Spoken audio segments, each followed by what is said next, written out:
Welcome to Homeroom. I'm Paul Turner, Social Studies Coordinator at Kansas City Public Schools. Today we're going to talk about westward expansion, basically for the period from 1877 to 1898. The lead up to westward expansion, new technology that was introduced to the West, and what happened to the Native Americans that were living out West. You need a pen and paper? Let's get started. So, our essential questions. We're going to explain the causes and effects of settlement in the West from 1870 to 1898. And what was the government response to the Native Americans that was occupying the land during this time period? So, the new technology. There was a whole lot of new technology that was introduced. We're going to talk about the refrigerator car. We're going to talk about all that good stuff, right? But the biggest one was the railroad, right? In the late 1800s, the railroad basically allowed the United States to go from sea to signing sea, right? We basically let them manifest destiny, right? 1862. Congress got involved. Once Congress got involved, this basically led to western expansion. This led to places like Nebraska, places like Missouri to get a huge population, right? Because now you can get back and forth basically in a quicker manner with the railroad, right?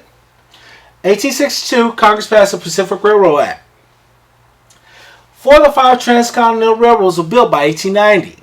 So, as this became a part of the process, you started seeing basically people realizing there's more opportunity out west. More opportunity out west basically helped drive the population to move to the west. The biggest thing what the railroad did was create jobs and economic growth. Again, these guys were getting paid 5 miles a day. They were laying these tracks, but they were getting paid pretty good money. If I'm an immigrant, I'm foreshadowing that. If I'm an immigrant, this is good money for me. I'm coming to the United States, basically not knowing anybody. I can find a job on the railroad, right? And then Congress was not getting involved. They're basically practicing laissez-faire economics. What's laissez-faire economics? Basically, that's no government regulation on the railroad system. So now, if I'm a venture capitalist, if I'm somebody who has a lot of money, I can get involved in building these small railroads, right?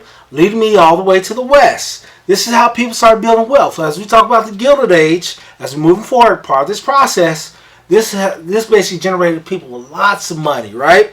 We'll talk about the Rockefellers. We're going to talk about, all these big capitalists. We're going to talk about J.P. Morgan. They were all involved in this process. So let's talk about the Irish immigrants. Basically, these guys were coming in basically to the United States. Railroad people was, looking for new bodies to come help build this road. This was taxing work. They were laying 5 miles a day on tracks, right? So you had to be big, you had to be strong. You earn pretty good money too by doing this. So if you're new to America, this is a great opportunity for you. So you start seeing a lot of Irish immigrants. So we started seeing a lot of Irish immigrants actually populating places like Nebraska, places like Wyoming, because they were on the railroad working. They saw this as a great opportunity to basically live that American dream that everybody was looking for. Asian immigrants, they populated on the West Coast, right? So you start seeing Asian immigrants basically building tracks from the West Coast to basically to Middle America, and then they end up meeting. Correct? So as this process started drawing on, you start seeing new Americans basically have an economic impact on building the railroad. 1869, they finished in Parliamentary Point, Utah, where they drove the final nail in. Right? So the good thing is, the railroad touched most of America. As you can see, these are all railroad lines. The Union Pacific, right? This is the biggest one. This is the one that Congress basically was involved in. They basically started in Nebraska and started basically on the West Coast, the Sacramento, California, right? They met in Utah, drove on the final nail, Parliamentary Point, right? Then you have the Great Northern Railroad. That was the north, basically leading you up to places like Washington, leading you up to Oregon, right? Then you have the Northern Pacific. That led you through Minnesota, right? What's the town?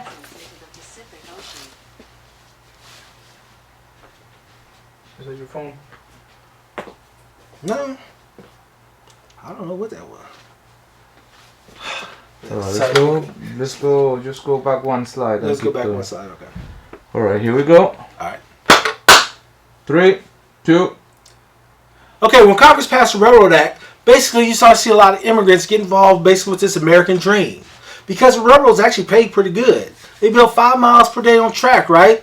But it was back-breaking work. You just had to drive those nails in the ground. So you had to be a pretty young man to do it. Old fogey like me, you know what? I'm not going to do it, right? Because I got a bad back. But a young guy, about 19, Irish immigrant, right? This would be a great opportunity for him. Plus, he gets to see the new layout of this new land that he's immigrated to. Irish immigrants on the West Coast, right? Basically, Irish came into the West Coast. They found the Asians came to the West Coast. They saw this as a good opportunity for them. So, we're going to talk about the Union Pacific. They have one part that started in Sacramento, California. One part started in Omaha, Nebraska. They met up in Utah, basically driving that final nail in. So, this railroad was finally finished in 1869. It was basically started in 1862. So, it took about 7 years for it to get started. Before finally finished, excuse me. So, let's look at these railroads. We're going to talk about the Union Pacific. That was the one that we just talked about. Congress authorized that in 1862. They started in Omaha, Nebraska, right? These guys started in basically Sacramento, California. They met in Utah to drive that final nail in. These people on the West Coast had to go through mountains, they had to blow up. It was a dangerous job because they had to build all this stuff. Plus, these guys had to deal with the Native Americans that was on that land already. That becomes another issue that we move forward in. Then you talk about basically Northern Pacific Railroad. This one basically went through Minnesota, went to North Dakota, basically went to Montana, met up with the Great Northern Railroad. That was in Washington, went to Oregon. So all these started linking up. Then down in the South, you had the Southern Lines. That linked to basically the whole American South. This actually helped the American South basically get back on its feet. Remember, we talked about the collapse of the cotton industry. This helped the American South get back on their feet. Then you talk about the Santa Fe Railroad. That happened in basically New Mexico. That basically linked up to the Southern railroads. So all these people who was selling in the West basically were able to link up with the railroad system. Now we're going to talk about new technology such as telegraph and all that good stuff. That helped because of the railroad system. Because these people were starting to migrate to this area, correct? So you have the telegraph. Now you can get news from the West Coast, from the East Coast to the West Coast. That also led us into time zones, right? Now, I can set up different time zones. Basically, 4 different time zones was created because of the railroad. The railroad was huge. It was basically the biggest thing that happened since cell phones, right? You know how we think about cell phones? About 10 years ago, nobody had a smartphone. Now everybody has a smartphone, right? That was the railroad system. That was that new technology. Again, before the railroads hit, basically these lands were untouched. These lands were untouched. These Native American populations lived on them for years, right? Life after the Civil War changed basically the life of Native Americans in the plains because people started migrating to these areas. This led to competition for land. You had competition between the Native American groups among themselves. You had competition between the now white settlers in these groups. And you had competition basically from Mexicans, right? Mexico was basically still part of this process. So now we basically have this huge internal conflicts because these lands belong to people during that time frame. All right. So I want you to understand that not all Native Americans are the same group. The Sioux, for instance, basically they were growing. They were huge. They were running places basically from all the way from Missouri down to this area. That was the Sioux area, right? They were growing. This was their land. They was like, yo, this belongs to us, right? But the government, once they started sending settlers to the east, life started to change for the Native American population. No longer could they have free roam. They would start sent to reservations. They started becoming forced assimilated. It was brutal how basically the government started acting on them, right?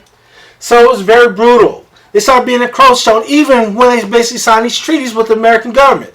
Still, the white settlers would still come and encroach on their lands, and this would create basically a huge war that was waged close to to 1900. So, we're going to talk about General George Custer. He found land basically in South Dakota.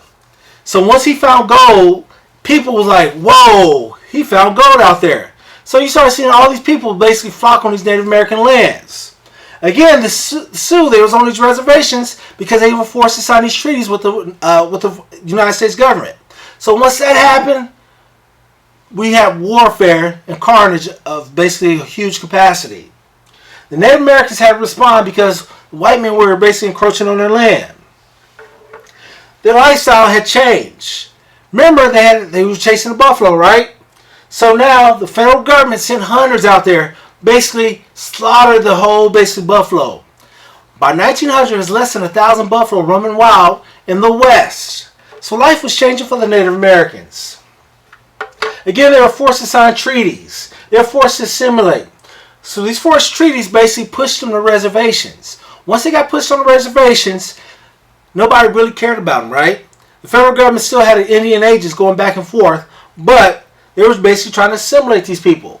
They were sending their kids to these schools run by Christian missionaries. They were cutting their hair, changing the language, and basically changing their names. No longer were they with the person they grew up as. Now they become Western assimilated, right? And there was huge atrocities that were happening in these schools too. Huge abuse and huge trauma. Native Americans didn't gain citizenship till 1924. That's another huge issue. They were the first ones here, but they didn't get citizenships till 1924. So now I want you to think about this whole process. We're going to talk what happened to the Native Americans. They got pushed, right, to these reservations, correct? Now their life has changed. No longer are they chasing the buffaloes anymore. So let's answer some questions together. Explain the causes and effects of settlements in the West from 1877 to 1898. The railroad, right? The railroad opened up the lands in the West for settlers to push out to the West. What was the government response to Native American populations that occupied the Western lands? You remember, they forced them to sign treaties. They forced assimilation on them.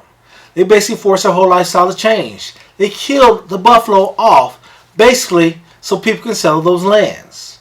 Now, I want you to do this. What other groups would you say have the same treatment as the Native American population? Do you think this treatment is just a part of the American culture? Or we, as people? I want you to write one-page paragraph explaining your thoughts on this process. Basically, who else was treated like this throughout basically history that we already discussed? Compare and contrast those two. Think about that as a long-term impact going forward based on United States history. I'm Paul Turner. Today we talked about new technologies to open up the West. We talked about the economic impact to open up the West. We talked about changing the lifestyles of Native American culture through opening up the West with the federal government's response to new technology. Thank you for coming to Homeroom. See you guys next week.